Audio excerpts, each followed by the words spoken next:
একটা কথা বলি, আপনারা সবাই আমাদের ভাই। জুলাইয়ের সাথে যদি গাদ্দারি করেন, আমার বাপেও আমার বাপ না, ঠিক। আমার মা আমার মা না, আমার সন্তান আমার সন্তান না, ঠিক।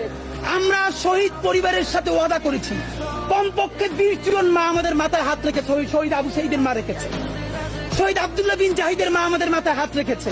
ফামিনের মা পরশু এসে বলেছে, বাবা যতদিন আন্দোলন করবা, 2টা ছেলে আল্লাহ দিছে, একটা শহীদ হয়েছে, আর একটা তোমাদের হাতে দিয়ে দিলাম, ও সকল প্রোগ্রামে আসবে, আমিও আসবো। বিচার না কইরা আল্লাহর কসম তোমরা রাস্তা থেকে ছাড়বা না। আমরা ওয়াদা করেছি, আমরা এই বিচার না দেখা হয়তো আমাদের লাশ যাবে আমাদের বাবা মায়ের কাছে, অথবা বাংলাদেশে গণহত্যার বিচার হবে। এর আগে আমরা ছাড়বো না। আমাদের এনসিপির ভাইদেরকে জিজ্ঞেস করি, জুলাই জনতাকে নিয়ে তোমরা একটা দল করতে পারো নাই কেন? জবাব দাও। কেন আজকে 2-3টা দল হইতেছে?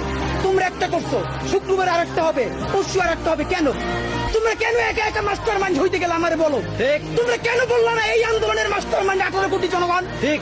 তোমরা কেন বলো না এই আন্দোলনের মাস্টার মাইন্ড সেই শহীদ আনাস, ওয়াসিম, মুগ্ধ, সকলে মাস্টার মাইন্ড। আমরা সবাই জুলাইয়ের খাদেম। নতুন শুরু করছে, কতদিন বলে এই আমার ইমাম, কতক্ষণ বলে ও আমার ইমাম।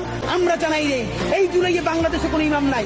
এই জুলাই হয়েছে উপরে আল্লাহর রহমতে, আর আমরা 18 কোটি জনগণ এই জুলাইয়ের খাদেম। ঠিক।